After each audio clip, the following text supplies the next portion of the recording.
এগুলো বানিয়ে রেখেছিলাম, এটার ভিতরে সব মুরগির দিয়ে বানিয়ে রেখেছিলাম রোলগুলা। এখন আমি সম্পূর্ণ বরফ ওভেনে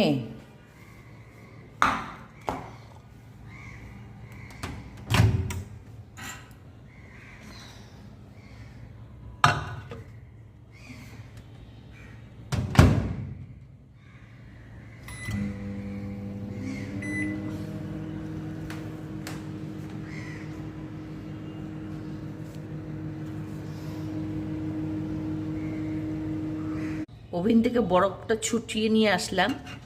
আমি ছুটিয়ে এনে এখন ভাজবো।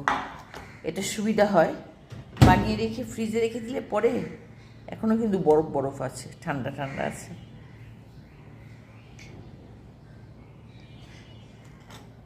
এখন ভেজে ফেলবো।